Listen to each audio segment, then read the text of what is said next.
June 1941. The sun rises over seemingly tranquil fields, but the peace lasts only a few seconds. Suddenly, the ground trembles. Thousands of cannons fire simultaneously, tearing through the silence of the Soviet border. Operation Barbarossa, it begins like a thunderclap. For Germany, this is not just another offensive. It is the absolute conviction that the war will be swift, clean, and decided before the cold has time to arrive. The German soldiers march confidently. Many smile. They come from France, Poland, the Balkans, places where Blitzkrieg, it functioned like a sharp blade. Advance quickly, surround, destroy, move forward. Tanks crisscross villages, planes dominate the skies, motorized columns seem endless.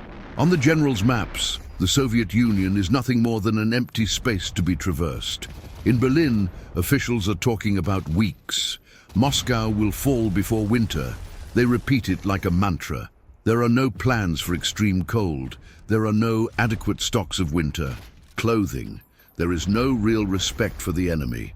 Russia is seen as backward, its soldiers as weak, its people as incapable of resistance. This thinking is not just arrogance, it is a postponed death sentence. At first, everything seems to confirm this illusion. Soviet armies are surrounded and annihilated. Prisoners walk in endless lines, hungry, wounded, covered in dust. The earth silently absorbs blood. Each kilometer conquered reinforces the idea that victory is inevitable, that nothing can stop the German war machine. But there's something that maps don't show. Distances that seem short on paper are enormous in reality. Bad roads, distant cities, endless fields. Every step eastward stretches the supply lines. Every advance takes soldiers further from home, and slowly, almost imperceptibly at first, time begins to change. The first cold winds arrive while the men are still wearing their summer uniforms. At night, the cold bites. During the day, the ground hardens. The soldiers ignore it. They believe the worst is over, that the enemy is defeated, that winter will never stand a chance against them. But the mistake has already been made. It wasn't a tactical failure, it was an error of arrogance. Germany entered the East, believing that the war would be won through speed. Without realizing that the fate of the armies is decided. It's winter. With the border breached, the German machine advances like a hungry predator. Panzer tanks tear through dirt roads, raising clouds of dust that obscure the sky. Stuka planes dive down screaming, their sirens echoing like a death threat. For those on the ground, there is no time to react. War arrives before fear. Soviet villages are overrun in minutes. Wooden houses catch fire, barns explode, civilians run without knowing where to go. The Red Army, caught by surprise, tries to resist, but many units are surrounded before they even understand what is happening. It's the classic Blitzkrieg coup: speed, shock, and total destruction. Thousands of Soviet soldiers are captured. Others die trying to escape across open fields, riddled with machine gun fire. The ground begins to change color. Where there was once grass and dry earth, now there are dark patches, mud mixed with blood. Bodies lie scattered, abandoned, forgotten in the frenetic pace of the advance. The Germans press on without looking back. There is no time to bury the dead, neither their own nor the enemy's. The order is to always advance. Each day brings new conquests, new sieges, new columns of starving prisoners marching towards the unknown.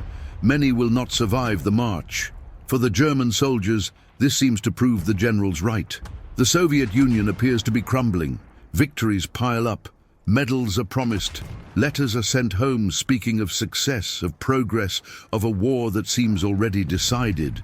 But while the maps are being painted in new colors, something dangerous is taking hold.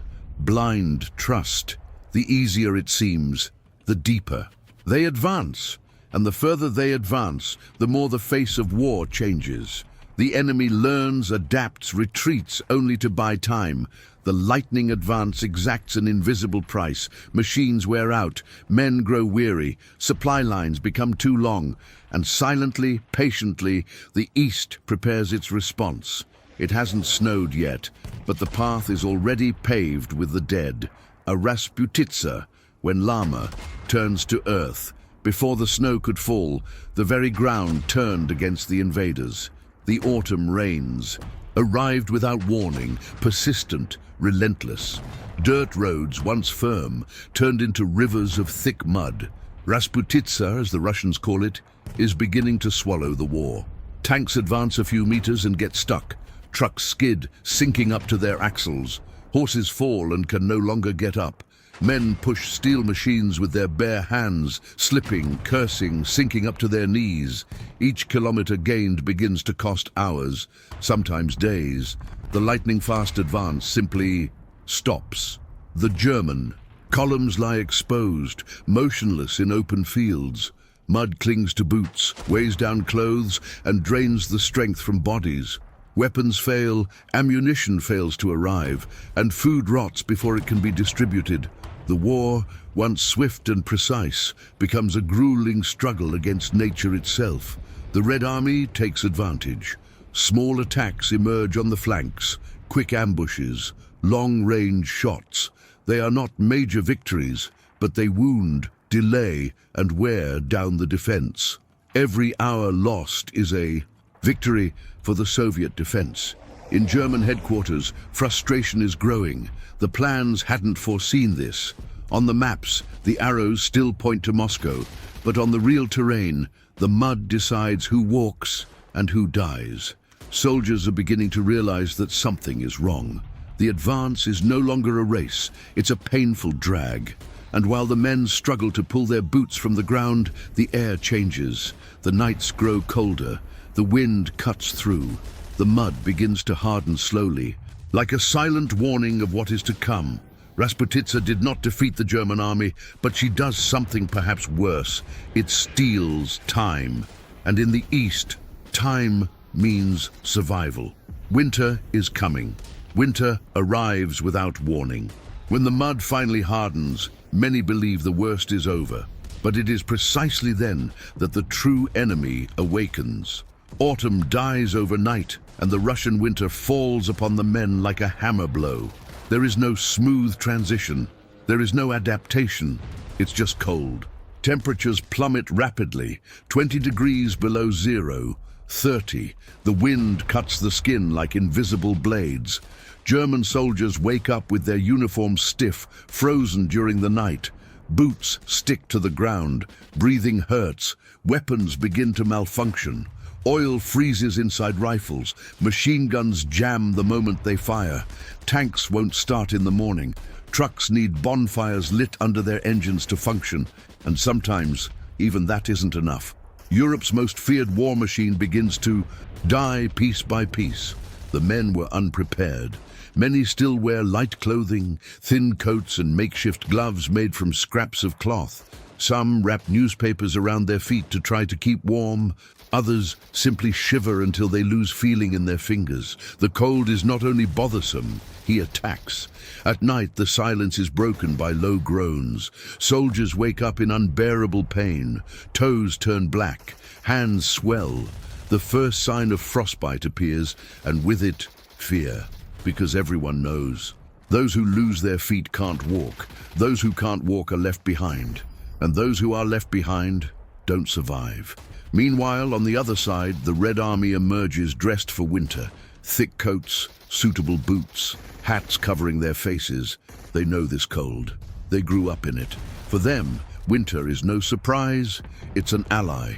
The German advance slows to almost a standstill. Each day is a struggle simply to exist.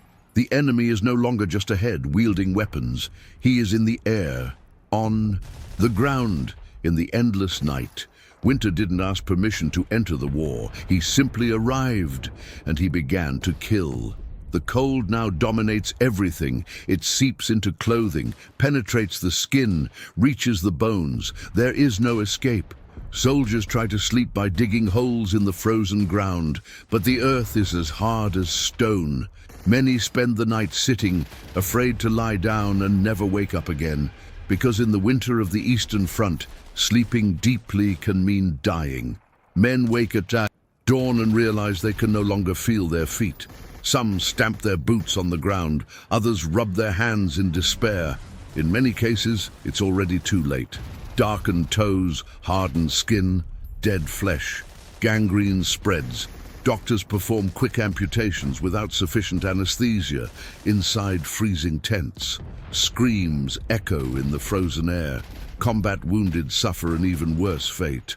A shot that wouldn't be fatal on another front becomes a death sentence here. The blood cools too quickly. The body loses heat.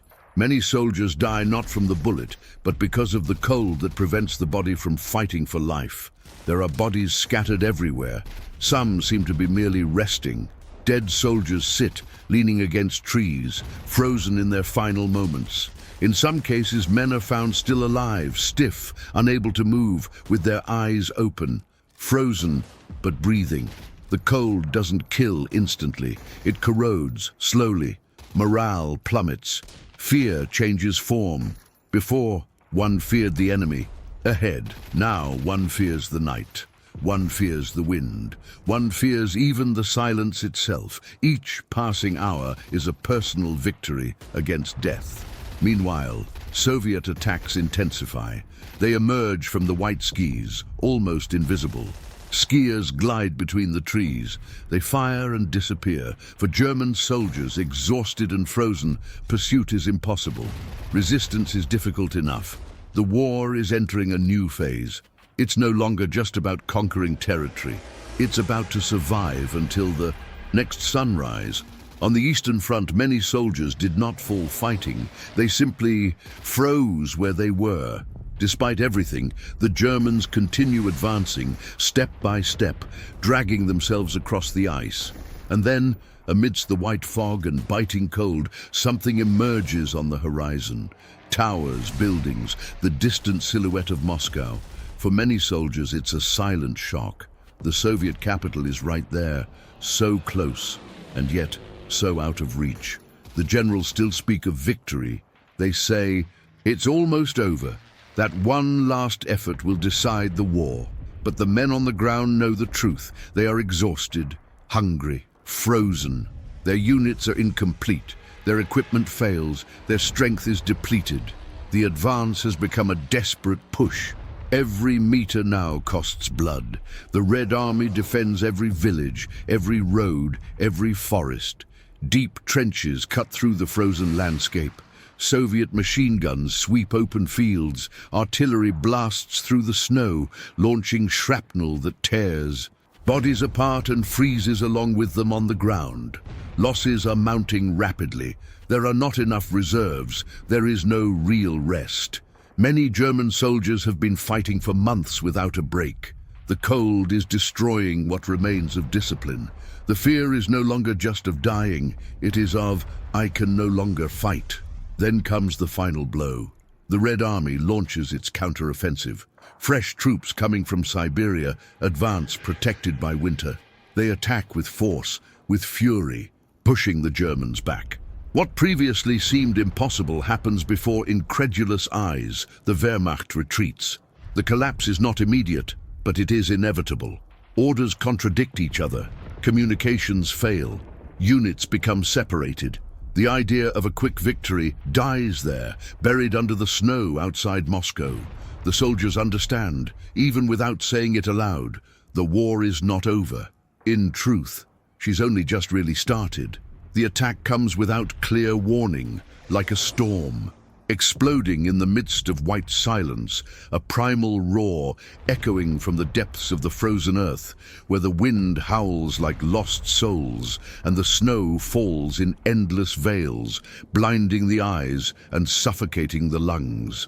When the Germans realize it, it is too late. The horizon, once an empty line of promises of conquest, now pulsates with shifting shadows, human forms materializing from nowhere, like specters summoned from ancient Slavic legends.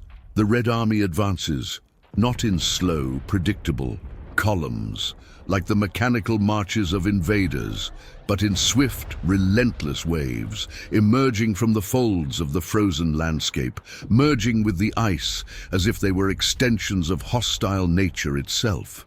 Winter now has a face, and it wears the Soviet uniform, marked by years of suffering, by devastated cities and shattered families, a face hardened by the resilience born of absolute pain. Russian soldiers appear skiing through snow-covered forests, moving with supernatural speed, where the Germans can barely drag their numb feet, each step a battle against the treacherous ground that sucks their boots in like a living swamp. They know the terrain like the body of an old lover, every ravine, every snowy hill, every frozen stream that hides deadly traps. The cold is their ally, a faithful companion that hardens their bones and sharpens their minds, while for the invaders it is an invisible enemy that corrodes the flesh and devours the soul.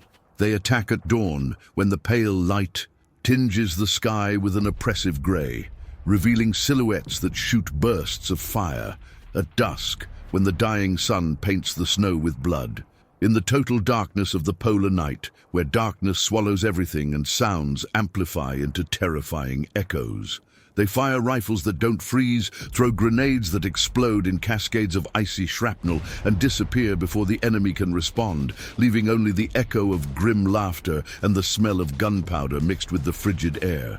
German positions begin to crumble like sandcastles beneath the merciless tide, shallow trenches disintegrating in avalanches of foul snow, frozen machine guns failing at the crucial moment, emitting impotent clicks instead of deadly growls. Men try to retreat, but the ice turns every step into a deadly risk. Feet slip on treacherous slabs, bodies fall into hidden holes, and the biting wind snatches breath, freezing tears on bearded faces. Vehicles become bogged down again, now in snow as hard as iron, engines coughing and dying in the relentless cold, tanks becoming motionless monuments to human arrogance, abandoned to the mercy of the elements. Many soldiers leave behind heavy equipment, cannons, ammunition, supplies, just to stay alive for another day, another hour, running like hunted animals across endless white fields with no end in sight. Panic spreads like an invisible plague, infiltrating minds already weakened by exhaustion and primal fear, transforming warriors into trembling shadows. It is not an organized retreat with maps and strategies, but pure animalistic survival where primitive instincts take the place of discipline. Units mingle in indistinct chaos. Officers lose contact with their men amidst blizzards that erase tracks and voices. Orders arrive too late or never at all, echoing only in memory as broken promises. Wounded are left behind, begging for help that doesn't come. Their cries muffled by the wind, motionless bodies in the snow that become macabre. Landmarks for those who move forward. The sound of gunfire mixes with desperate screams, the cutting wind that howls like a hungry wolf, and the crackling of ice breaking under hurried feet, creating a symphony of terror that resonates in the souls of the survivors. The Soviets advance with a pent-up rage that transcends mere military duty, an ancestral fury forged in the ashes of burning villages, in the bodies of civilians massacred in the preceding months, each atrocity now weighing on the trigger like a divine verdict. There's no pity in eyes hardened by past winters, only the determination to avenge the innocent, to reclaim what was stolen. The combat is close, brutal, visceral, bayonets piercing thick coats and frozen flesh, rifle butts crushing skulls with dry cracks, point-blank shots exploding faces into unrecognizable masks. The snow around the trenches is dark, trampled by bloodied boots, marked by pools of fresh blood that freeze in grotesque patterns like abstract paintings of horror. Bodies pile up like firewood, frozen in poses of eternal agony, glazed eyes fixed on the indifferent sky. For the first time since the beginning of the war, something profoundly changes. The Germans are not attacking. They are fleeing, running like terrified prey before an invincible predator. The Blitzkrieg, that gleaming war machine that swept across Europe like a hurricane, died there, in the merciless cold, under the pressure of an enemy that refused to fall, that rose. From the ruins with titanic force, winter chose its side, not with neutrality, but with cruel vengeance, freezing Nazi dreams of glory in white tombs. And now it pushes the war in the opposite direction, reversing the flow of destiny, transforming conquerors into victims of their own hubris. The Eastern Front ceased to be a road to victory, a path paved with easy wins and abundant plunder. It became a point of no return, a labyrinth of snow and death where every turn hides traps, every step leads deeper into the abyss. Stories of ancient battles echo here. Think of the Roman legions lost in the Germanic forests, or the Napoleonic armies devoured by the same Russian winter, a historical cycle of invaders who underestimate the vastness and ferocity of Mother Russia. But now, in 1941-1942, during the Battle of Moscow, the Red Army, led by generals like Zhukov, launches counteroffensives involving millions of men, T-34 tanks that glide over the snow like armored ghosts, and artillery that thunders day and night, pulverizing enemy lines. The Germans, exhausted after months of relentless advance, face not only the human enemy, but General Winter, who freezes supplies, paralyzes logistics, and transforms the battlefield into a frozen hell. Expand on the terror. Imagine the German soldier, alone on a night watch, hearing the whisper of skis in the snow, approaching shadows, his heart racing in his frozen chest, knowing that the next moment could be his last. Despair sets in when letters from home arrive late or never, when dreams of returning home dissolve into nightmares of amputations from cold-induced gangrene, of comrades who go mad and commit suicide to escape the slow agony. Fear is palpable, a veil that covers everything, transforming heroes into cowards, leaders into ghosts. And the horror? It's in the details. Frozen eyes wide open in corpses, rigid limbs that break like dry branches, the smell of decomposition mixed with the ozone of the ice, and the certainty that death is not quick, but a prolonged torture where the body betrays the mind and the mind begs for the end. More intertwined historical facts. The Soviet counteroffensive began in December 1941 with operations such as Solnechnogorsk, where Siberian divisions trained in extreme cold flanked the Germans, capturing thousands of prisoners who marched to labor camps where suffering continued. Soviet tanks, with wide tracks that didn't sink into the snow, contrasted with the bogged-down and inoperable German panzers. IL-2 Sturmovik planes tore through the sky, bombing panicked columns, while local partisans, peasants armed with old rifles and new hatred, sabotaged supply lines, cutting roads and blowing up bridges. Each recaptured village revealed horrors, hanged civilians, raped women, starving children, fueling Soviet fury in a cycle of revenge that stained the snow eternally red. And expand even further. Think of the German commanders, like von Bock or Guderian, who see their plans crumble, reports of losses piling up like mountains of snow, divisions reduced to skeletons of men.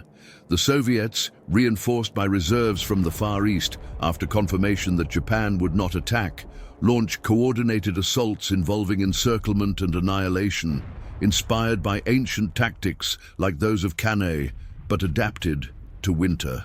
The psychological terror, Soviet propaganda blaring through loudspeakers at night, promising death to the invaders, while German soldiers, in inadequate uniforms, see their toes blackening, their ears freezing, and their sanity eroding in hallucinations of lost warmth. Despair when airdrops fail, packages falling into enemy hands, leaving men to eat dead horses or worse. And the absolute dread of being captured, stories of prisoners tortured, forced to march naked in the cold, or summarily executed, echoing in the whispers of the trenches. Thus, the counteroffensive is not just a battle, it is a historical catharsis, where the Soviet people, united by shared suffering, from the Stalinist purges to the barbarian invasions, rise up like a force of nature, reversing the course of the war and sealing the fate of the Third Reich in an icy tomb. Hitler's orders: do not retreat. At a time when military logic demanded retreat, reorganization and survival, a strategic pause to lick wounds and regroup scattered forces, the order from above is simple and deadly: do not retreat. Hitler, confined to his heated bunker, far from the skin-cracking ice and boot-swallowing mud, far from the howling winds that carry echoes of death, decides that every position must be held to the last man, to the last frozen breath. For the soldiers on the Eastern Front, this phrase does not sound like an inspiring command echoing from a visionary leader. It sounds like condemnation, like a death sentence pronounced by a distant and indifferent God, a verdict that transforms the battlefield into an altar of human sacrifice.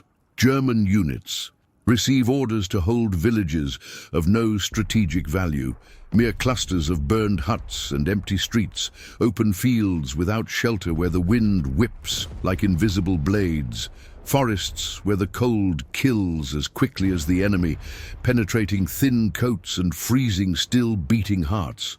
There is no organized retreat, no fallback plan to preserve lives and equipment. There is no flexibility to maneuver, to use the terrain to one's advantage. Those who abandon their position are treated as cowards or traitors, subject to summary execution by their own comrades, their eyes filled with fear and reluctance. Many officers know the order is suicidal, a tactical error that ignores lessons from past wars. Think of Napoleon, who retreated to survive, or Prussian generals who valued mobility, but they obey out of blind loyalty or terror of reprisals. Others hesitate, question in nightly whispers, and pay with their lives, executed as examples to dissuade doubt. The Red Army tightens its grip with cruel precision, attacks coming from all sides like the tentacles of a colossal beast. Soviet artillery blasting the snow around German positions, launching shrapnel that cuts through frozen flesh, tearing uniforms and exposing bones to a burning cold. Shallow trenches become deadly traps, hastily dug into hardened soil that resists the shovel, turning them into shallow pits where men huddle like cornered animals. The cold prevents deep digging. The ground does not yield, petrified like the heart of a tyrant, but the bodies do, succumbing to exhaustion, to hypothermia that steals vital heat drop by drop.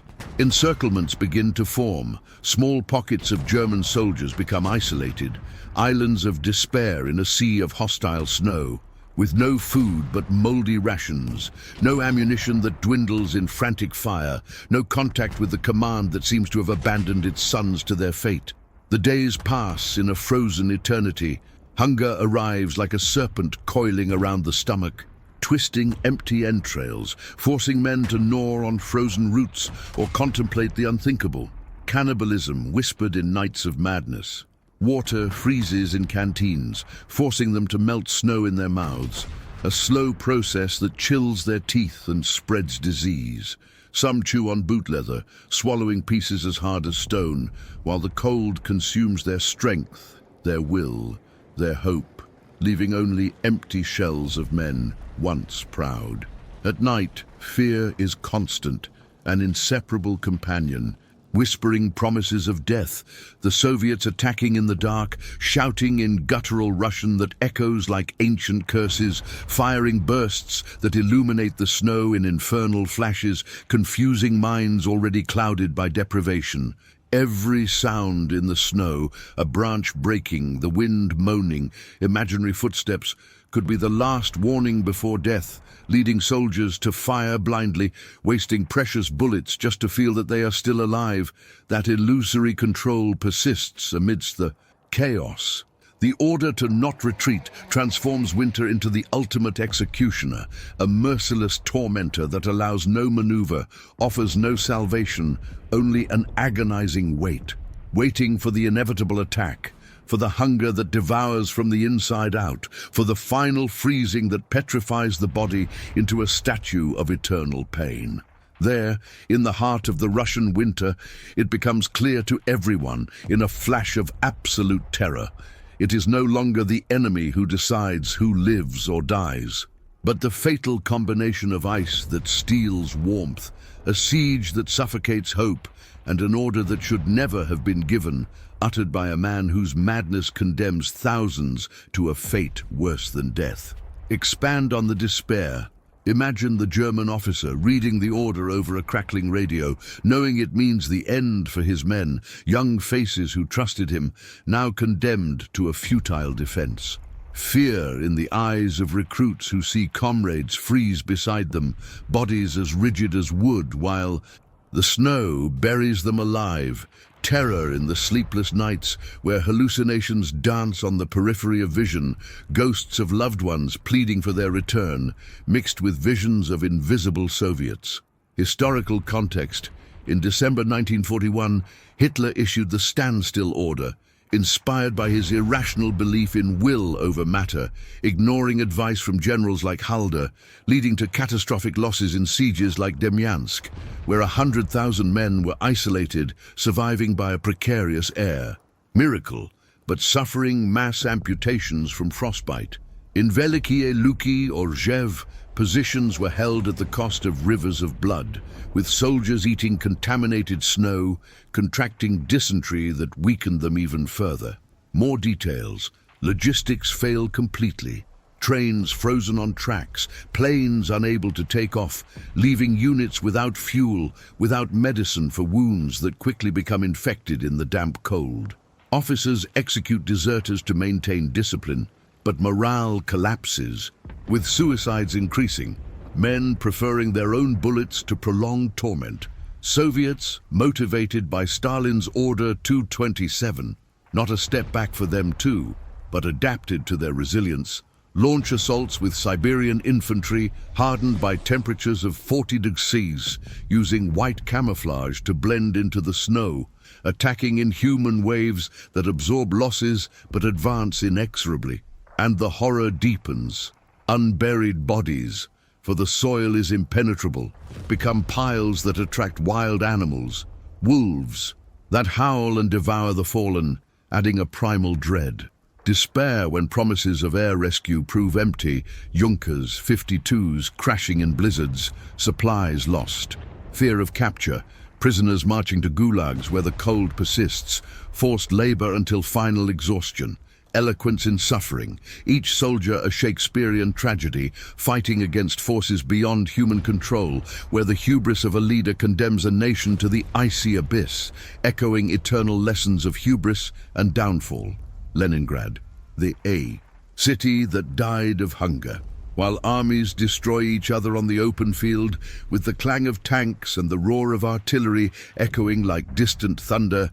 An even slower and crueler tragedy unfolds to the north, where the Baltic wind carries whispers of eternal agony.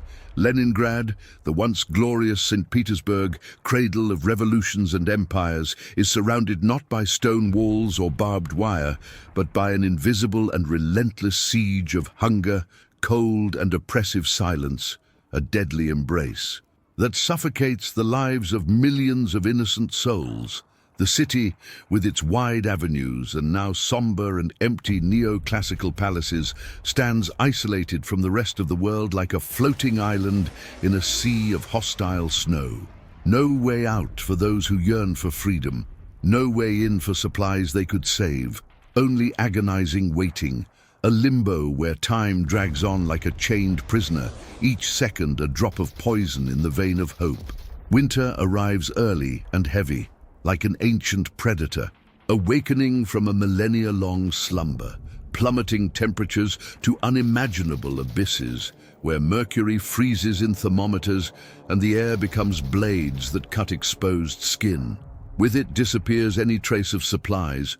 Warehouses, once overflowing, now echo empty, looted by invaders or consumed by desperate need. Bread, that primordial symbol of sustenance, is rationed until it becomes tasteless dust, daily portions reduced to a mere 125 grams for workers, even less for children. And the elderly, pieces so small they barely resemble food, more like crumbs from a forgotten banquet. Children, with large, empty eyes like wells of despair, receive fragments that barely fit in the palm of their hand, and yet they stretch out their trembling fingers for more, their weak voices echoing in pleas that tear at the heart. Adults grow weaker day by day, muscles melting like snow in the absence of sun, bones protruding beneath pale, stretched skin, transforming once vigorous bodies into walking shadows, ghosts that wander the streets in search of anything edible, tree bark, boiled shoe leather, even wallpaper paste mixed with frozen weeds. Hunger doesn't scream with immediate fury. It fades slowly, like a candle extinguishing in a dark room, consuming first physical strength, then the vitality of the soul, and finally the very will to live. First comes the insidious weakness, legs trembling as they climb stairs, hands unable to grip tools, vision blurring in a haze of exhaustion. Then comes profound apathy, a grey veil covering the mind, where dreams of yesteryear dissolve into indifference and the laughter of children becomes a distant echo, replaced by resigned silence. Finally, the body simply gives up, collapsing on frozen sidewalks like puppets whose strings have been cut, hearts that stop beating without fanfare, leaving behind empty shells that the wind covers with fine snow. Corpses pile up in grotesque heaps in the streets, in the corridors of communal apartments, in once vibrant parks, no one with the strength left to move them, much less to bury them in the ground, hardened as iron, petrified by the ice that transforms the earth into an impenetrable armor. The entire city becomes an open-air tomb, where the dead lie exposed to the elements, glazed eyes fixed on the indifferent sky, faces frozen in expressions of eternal agony, a silent witness to the horror that befalls the living. Even so, Leningrad resists with a tenacity that defies human comprehension. A stubborn flame, flickering in the heart of darkness. Factories continue to operate amidst the chaos. Skeletal workers handling machines with trembling hands, producing cannons and ammunition, while collapsing beside the assembly lines, their bodies dragged aside, only to be replaced by others, equally weakened. Musicians, their fingers stiff from the cold, rehearse symphonies in icy, dimly lit rooms, playing violins and trumpets to remind themselves that they are still human, that art can transcend suffering, like Shostakovich's legendary Symphony No. 7, composed and performed during the siege, its notes echoing through the city's loudspeakers like a hymn of defiance against death.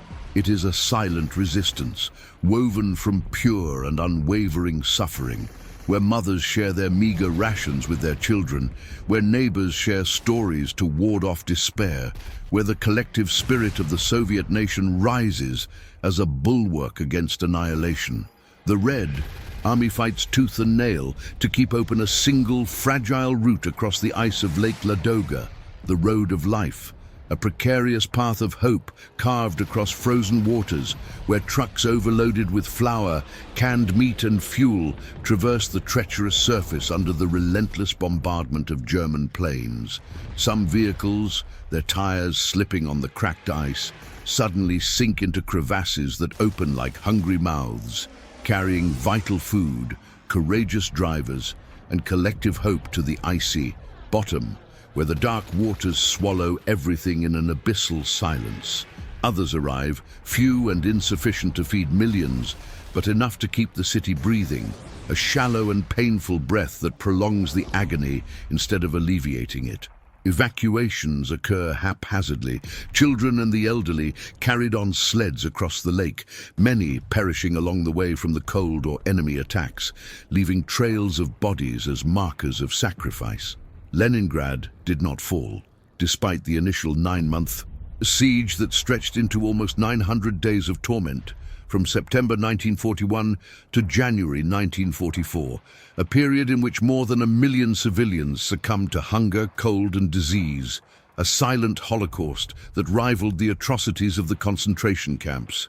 But it paid an unimaginable price, with families torn apart, orphaned children wandering the streets in search of lost parents, and a generation forever marked by the scars of deprivation. There, winter was not merely a weapon of war, a tactical ally that froze engines and paralyzed advances. It became the executioner of innocent civilians, a merciless judge condemning the weak to oblivion, proving that on the Eastern Front, war spared no one, neither the combatants nor those observing from fogged windows, all enveloped in the icy cloak of absolute terror. Expand on the fear. Imagine the family man waking up in the darkness of an unheated apartment, hearing the weak cries of starving children, knowing that his daily ration will barely keep them alive for another day. The dread of watching his loved ones wither before his eyes. Despair when personal diaries record the gradual weight loss, the countdown to inevitable collapse, and the whispered terror of cannibalism. Isolated cases where the madness of hunger leads to the unthinkable. Bodies mysteriously disappearing from piles in the streets. Intertwined histories. The siege begins with the advance of Army Group North under von Lieb, cutting supply lines and bombarding the city day and night while Stalin orders resistance at all costs, executing generals who fail. Local partisans sabotage German lines, but the price is high. Incendiary bombs that set food depots ablaze, leaving the city at the mercy of scarcity. Lake Ladoga, with its unstable ice, sees trains sink, but it also saves hundreds of thousands in heroic evacuations. Trucks, guided by their headlights, turned off to avoid detection. More details. Hospitals overflowing with patients swollen from starvation. Edema, doctors performing surgeries without anesthesia, using melted snow as sterilized water. Schools that continue to function, children learning arithmetic while their stomachs rumble, teachers fainting in the middle of lessons. Soviet propaganda extols resilience, but behind the scenes despair reigns. Suicides on the rise, people jumping from windows or throwing themselves into the frozen Neva. Night terrors with air raid sirens, families sheltering in damp basements, trembling not only from the cold, but from the fear of bombs collapsing roofs. And a faint hope, clandestine radios picking up news of counteroffensives, but always postponed, prolonging the suffering. Eloquence in horror. Leningrad as an unfinished symphony, notes of pain and defiance echoing in the wind, an epic of human suffering where the city, wounded but undefeated, emerges as an eternal symbol of endurance against tyranny. Stalingrad, the white hell. When war reaches Stalingrad, that industrial metropolis, on the banks of the mighty Volga, it ceases to be merely a military conflict of strategies and maneuvers, transforming into something darker and more primal, a vortex of destruction that sucks souls and bodies into an abyss of unprecedented violence. The city, not particularly large nor adorned with architectural beauties, but bearing Stalin's name like an iron banner, becomes the epicenter of an obsession. For Hitler, taking it is a matter of personal pride, a symbolic victory that would humiliate the Soviet leader. For the Soviets, losing it is unacceptable, a point of no return that would open the doors to total collapse. And between these two desires colliding like tectonic plates, men, soldiers, civilians, young and old, will be ground to the ground, reduced to fragments of humanity in a mill of pain and despair. The city is already in ruins, even before winter fully sets in, relentless German bombings transforming entire neighborhoods into mountains of uneven rubble, where broken bricks and twisted beams form deadly labyrinths. Factories like Tratonaya, once centers of war production, have become concrete skeletons riddled with shells, their chimneys fallen like slain giants. Buildings without walls become makeshift fortresses, where empty windows serve as machine gun nests and destroyed staircases force vertical combat, floor by floor. When the snow falls, it doesn't blanket the city in a pure, innocent white. Instead, it covers corpses swollen with decomposition, smoldering wreckage, and frozen blood in hardened red pools, transforming the urban landscape into a grotesque canvas of frozen horror where the immaculate white is stained with the scarlet of death. Here, war rages just meters away, sometimes just steps, in a proximity that blurs the lines between enemy and brother, turning each encounter into a macabre dance of life and death. One floor of a building is controlled by Germans, the one below by Soviets, with grenades rolling down, stairs and bullets piercing thin floorboards. A room changes hands several times a day, doors broken down with rifle butts, bodies piled up like discarded furniture. Grenades explode in narrow corridors, sending shrapnel ricocheting off cracked walls, cutting flesh and bone into bloody confetti. Shots are fired point blank, faces illuminated by the muzzle flash, eyes meeting in the final instant of mutual recognition before the eternal blackout. Bayonets replace bullets when ammunition runs out.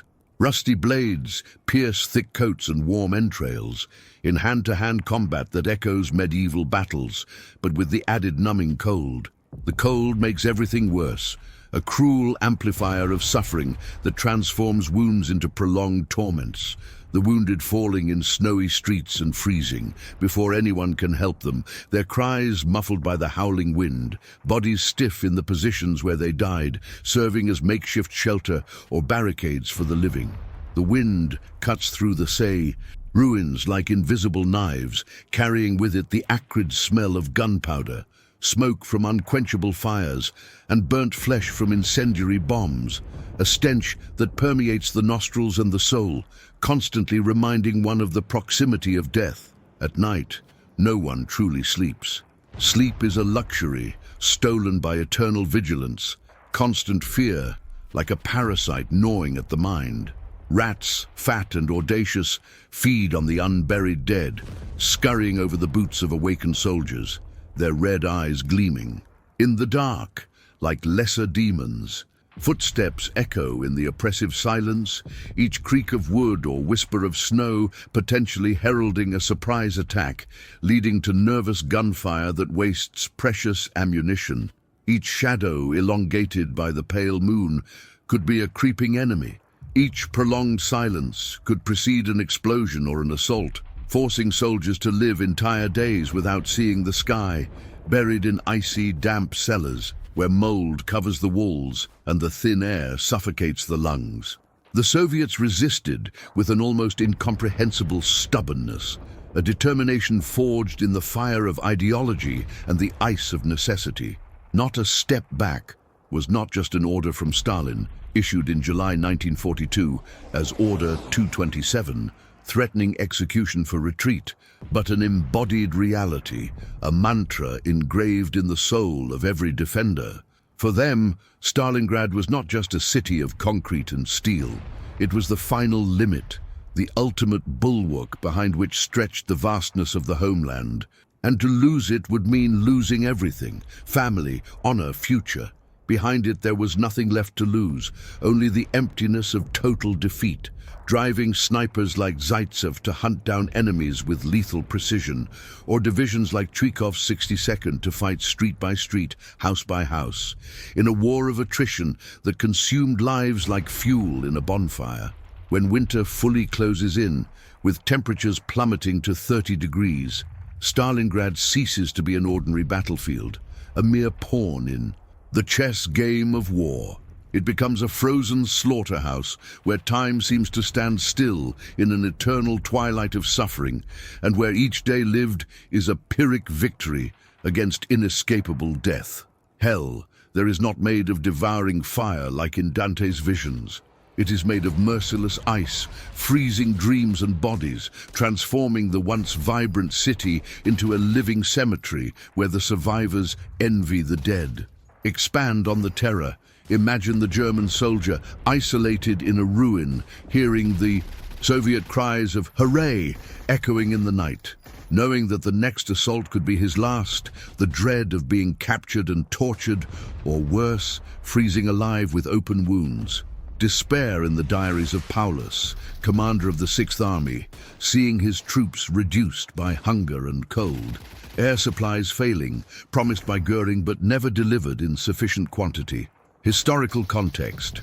The battle begins in August 1942, with the German advance halting in the streets, evolving into a Soviet encirclement in November, with Operation Uranus, engulfing 1.1 million Germans in a deadly pocket, leading to surrender in February 1943, with 91,000 prisoners marching into captivity, many perishing along the way. More details. Battles in factories like Barricadi, where T-34 tanks are produced amidst gunfire, workers fighting alongside soldiers. Rats devouring rations, spreading diseases like typhus. Wounded men crawling through frozen sewers in search of help. Psychological terror. German. Propaganda promising victory, but the reality of siege brings madness. Suicides with grenades. Soviets using urban guerrilla tactics, mining buildings, flanking through the snow. Eloquence. Stalingrad as the turning point of the war, where Nazi hubris finds its nemesis in the Russian spirit, an epic of blood and ice that redefines human horror, forever echoing in the pages of history as a warning against the madness of conquest. Operation Uranus, the deadly siege. While the Germans are trapped in the ruins of Stalingrad, fighting house to house in a labyrinth of shattered concrete and twisted metal, where every corner hides death and every shadow whispers of betrayal. Something enormous moves far away, in the snowy expanses that stretch like a merciless white ocean beyond the edges of the dying city. Silently, like a predator lurking in the darkness, awaiting the precise moment to pounce on its weakened prey. Patiently, like a cosmic clock counting down the seconds to the inevitable collapse. The Soviet High Command watches from their heated barracks, maps spread across tables illuminated by dim lamps, generals like Zhukov and Vasilevsky tracing invisible lines with fingers hardened by the experience of past defeats, waiting for the perfect instant to deliver the blow that would change the course of the war. And then, on November 19th, 1942, the coup explodes with a fury contained by months of meticulous planning. Operation Uranus begins not in the bustling center of the city, where the fighting is visceral and immediate, but on its fragile edges, on the flanks exposed like the pulsating veins of an exhausted body, where the German defense relies on reluctant and ill-prepared allies. The German flanks are protected by Romanian, Italian and Hungarian troops, ill-equipped for the rigors of the front, weary from endless marches across frozen steppes, poorly armed with obsolete rifles and scarce ammunition, and above all, unprepared for the brutal winter that descends upon Russia like an ancient curse, with winds howling like hungry wolves and temperatures plunging beyond 30 degrees, freezing oil in engines and blood in veins. These soldiers, torn from their distant lands, Romanians from the Danube plains, Italians from the sunny hills of Tuscany, Hungarians from the plains of Pannonia, fight not out of ideological conviction, but out of forced alliances, their thin uniforms torn by the cold that penetrates like invisible needles, their ill-fitting boots sinking into the deep snow, turning every movement into a slow agony. They stand guard in shallow trenches, hastily dug into the hardened ground, where the campfire barely warms their trembling hands, and fear settles in like a constant companion, whispering doubts about the loyalty of distant commanders and the invincibility of the Reich that dragged them into this frozen hell. When the Soviet attack explodes, it comes like a primordial avalanche, a roar of the earth rising against the invaders, beginning with heavy artillery that carves craters in the frozen snow, explosions that echo like divine thunder, spewing geysers of earth and ice mixed with fragments of dismembered bodies, blinding the defenders with clouds of white dust and acrid smoke. T-34 tanks emerge through the white mist that hangs over the steppes, their wide tracks gliding over the snow like armored serpents, engines roaring in unison with the wind, cannons spewing fire that pulverizes makeshift bunkers and bogged-down vehicles. Soviet infantry advance screaming, driven by months of accumulated hatred, soldiers hardened by life on collective farms and in war factories, wearing padded coats and valenki that protected them from the cold, armed with PPSH submachine guns that spewed bullets like torrential rain, their faces marked by scars from previous battles, eyes blazing with vengeance for the burned villages, the massacred families, the comrades fallen in the first months of the barbaric invasion. The outer lines simply crumble like dry branches under the weight of the snow. Romanian and Italian divisions dissolving in chaotic panic, soldiers abandoning positions in desperate runs across open fields where Soviet machine guns mow down lives like scythes in a field of ripe wheat, leaving trails of contorted bodies in the snow that tinges vivid red before freezing into grotesque patterns. Officers try to reorganize the troops, shouting orders in mixed languages, but the terror is absolute. Men see comrades explode on hidden mines, tanks crush entire trenches, and the air fills with multilingual cries of pain and despair, a babel of agony echoing across the empty plains. Within a few days, the Soviets advanced dozens of kilometers, motorized columns cutting through the terrain like sharp blades, flanking enemy positions with surgical precision, capturing forgotten villages and vital crossroads, while the snow continued to fall, erasing tracks and isolating the stragglers. In pockets of deadly isolation, the pincers close with cruel inevitability. On one side, the southwestern front under Vatutin, on the other, the Don front under Rokossovsky, converging at Kalach on November 23rd, an encounter that seals their fate with the clangor of colliding tanks and the echo of Soviet cheers, until suddenly the truth falls like a punch to the gut of the German commanders. The Sixth Army, the pride of the Wehrmacht, is surrounded, more than 250,000 men, infantry, artillery, engineers, drivers, trapped in a ring of steel and ice stretching for hundreds of square kilometers, a seething cauldron of suffering where the frozen Volga marks the eastern limit and the snowy steppes the western one, with no escape routes, no imminent reinforcements, only the grey sky above and the unforgiving ground below.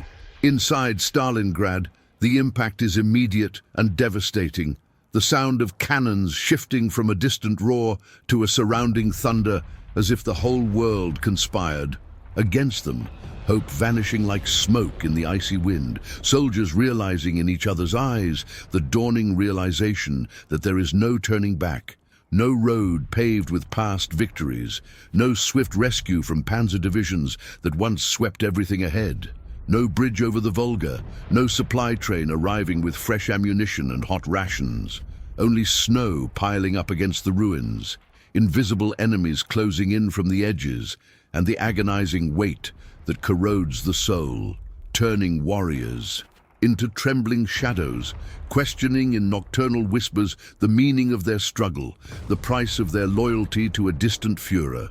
Hitler, in his headquarters in East Prussia, arrogantly promises supplies by air, ignoring the reality of the front. Ju-52 planes attempt to land on makeshift runways covered in slippery ice, where fresh snow hides treacherous holes and crosswinds drag aircraft off the runway, many shot down by Soviet fighters dominating the skies. Orange explosions, illuminating the twilight like macabre fireworks.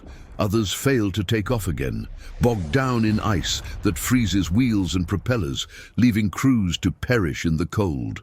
The food that arrives, packages dropped by parachute that frequently fall into enemy hands or are lost in the white vastness, is not even enough to keep the men standing.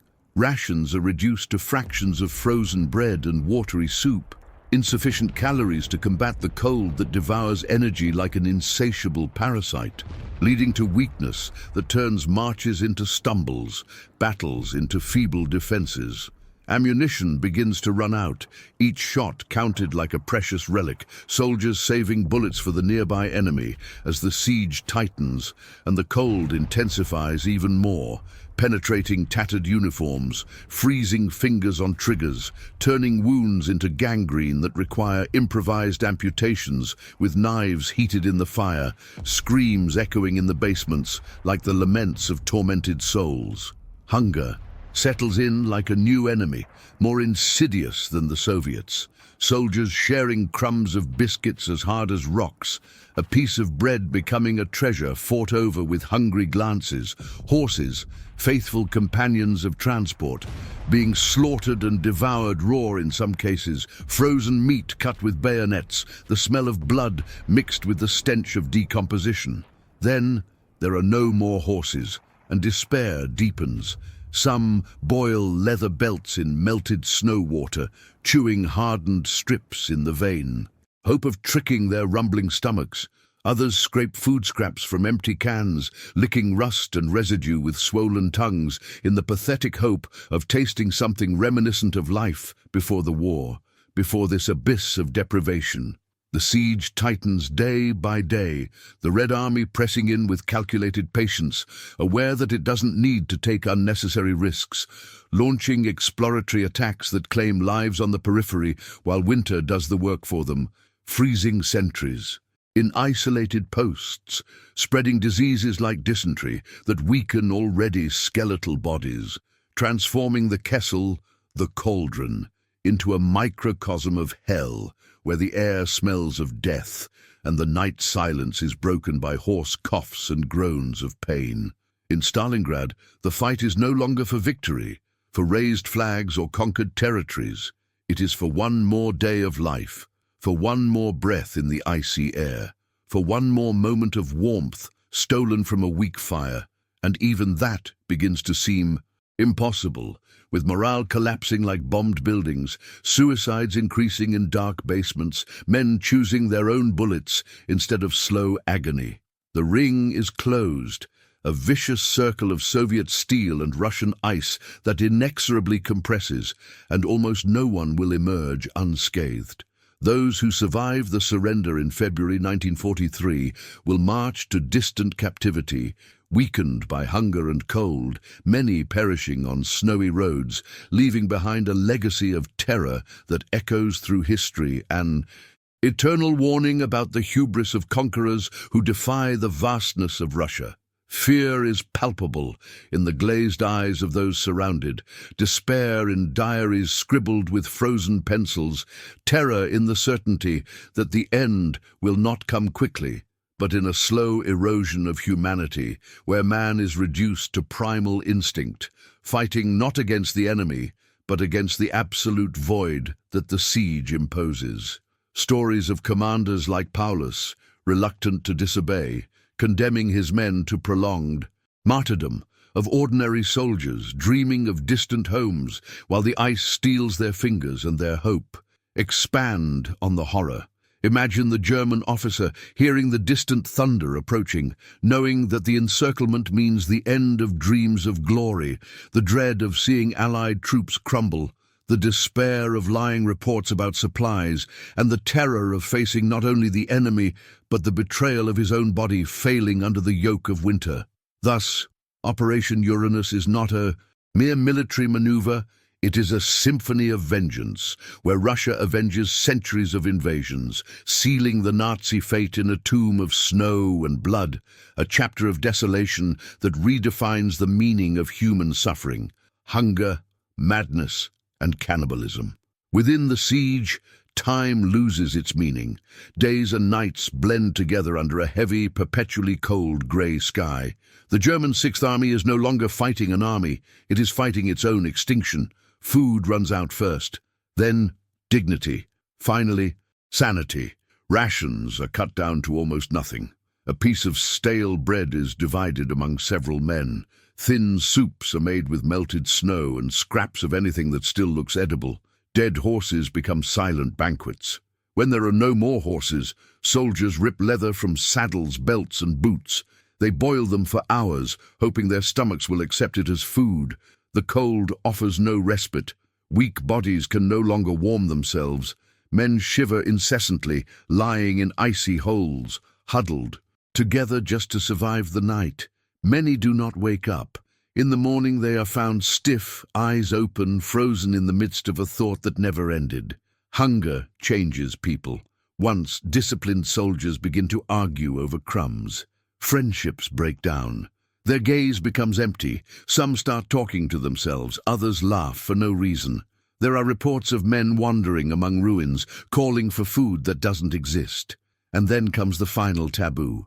In silence, without announcements, without pride, some cross the final line.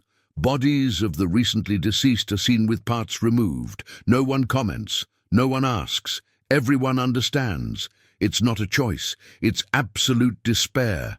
Powerless military medics watch men die, not from wounds, but from total bodily collapse. There are no medicines, no anesthesia, only cold, hunger, and waiting. Waiting for a miracle that will not come. A siege doesn't kill quickly. He destroys it little by little. First the body, then the mind. Finally, what remains of humanity. In Stalingrad, many soldiers were not defeated by the enemy. They were overcome by hunger, by the cold, and by despair. By the end of January 1943, there was no more pretending. What remained of the German Sixth Army was no longer an army. It was a mass of hungry, wounded, and broken men. Winter tightened its grip. The siege closed in completely, and hope evaporated along with the last warmth of their bodies. The Soviets advanced sector by sector. There are no major battles now. Only cautious steps among ruins, isolated shots, grenades thrown into basements where men no longer have the strength to return fire. Many Germans simply raise their hands. Others remain seated, motionless, waiting for the end. Field Marshal Friedrich Paulus receives Hitler's promotion at the cruelest possible moment. The message is clear. A German field marshal never surrenders. The expectation is that he will fight to the last man or kill himself. But Paulus looks around and sees only pointless death. There is no more fighting to do, only suffering to prolong. On February 2nd, 1943, the inevitable happens. Stalingrad surrenders. For the German soldiers, surrender brings no immediate relief. They stagger out of the ruins, thin, covered in rags, looking like ghosts. Many can barely stand. Lines of prisoners form in the snow, slowly walking towards Soviet captivity. Many will not survive the march. Others will die in prisoner of war camps months later. For the world, the news falls like thunder. For the first time, a large German army has been completely destroyed.